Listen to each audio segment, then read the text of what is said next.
Hey everybody, welcome back. So for today's little project, I'm going to be removing this dividing wall here. This wall is kind of in the way for the floor to be ripped up, so I'm going to be removing it. On the back side is where the toilet used to be, and on this side was where the table was. So let's remove this wall, and then let's get this floor ripped up too.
Alrighty, got the floor inside the cabin up.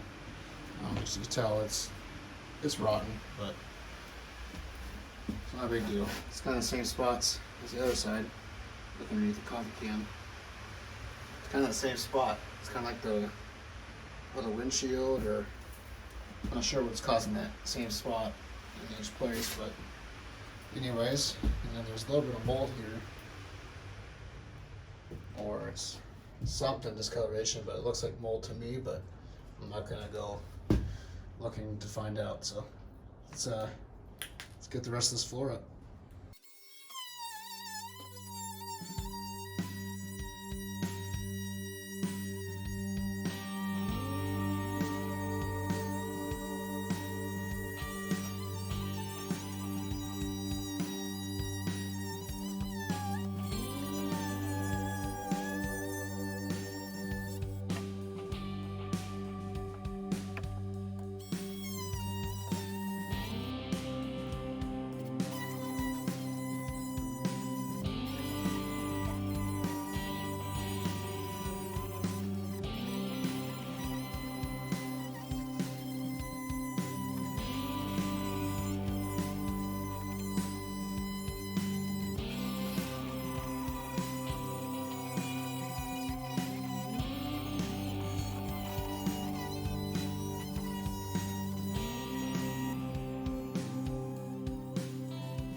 Alright, so I got the port side floor tore up. There's a little bit of leftover plywood just from where it like delaminated.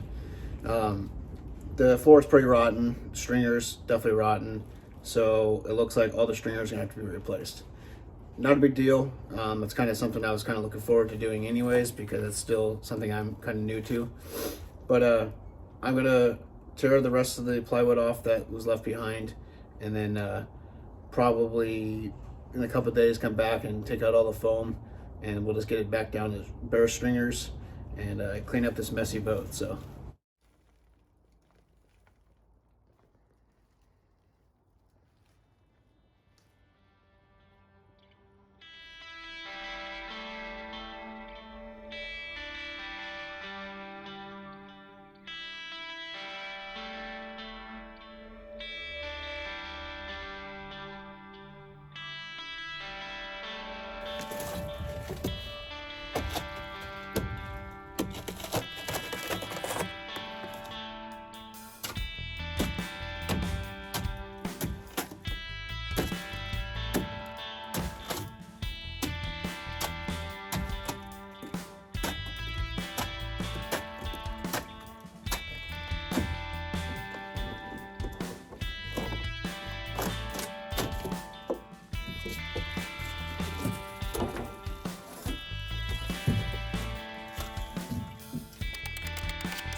Alright, got majority of the foam taken out on the port side, except for up front in the cabin. It takes quite a bit of time, so it's definitely a task. So I'm going to continue this probably in a couple days, and then we'll get back to it.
as you can see, I got the port side foam inside the cabin taken out. I got against that little probably like a little 5-inch strip of foam down the side on the second stringer. It came out okay. It was a lot of work, but I got it done. So glad it's over with, and we can start to move on to inspecting the stringers. But this video is getting a little bit long, so I'm probably just going to leave the stringer inspection for another video so we can go through that. Give you guys an idea what I'm planning on doing when I remove the stringers, and then also when I beef up the transom in the back, because the plan is to go to an offshore bracket with either a 250 or a 300 Suzuki on the back. It's going to be a lot of work to get to that point, but it's going to be done right. And I also want to offer a thank you to you guys for helping me out, give me ideas on the project, and also give me some pointers, because this is still new to me. I'm still learning. It's something that I've always wanted to do, and I'm finally doing it, and I wanted to give you guys a big thank you for helping me through this process. So on the next video, we'll inspect the stringers, maybe do a little bit of demoing on the bulkheads up front, take out the steering, and then just start tearing it down until we can start building it back up. So stay tuned. Please like and subscribe to these videos. It really helps me out, really helps this project go, and then everyone watching these videos is pushing me to put out more content and do a better job. So thank you to you guys, and I will see you guys next time. Thanks.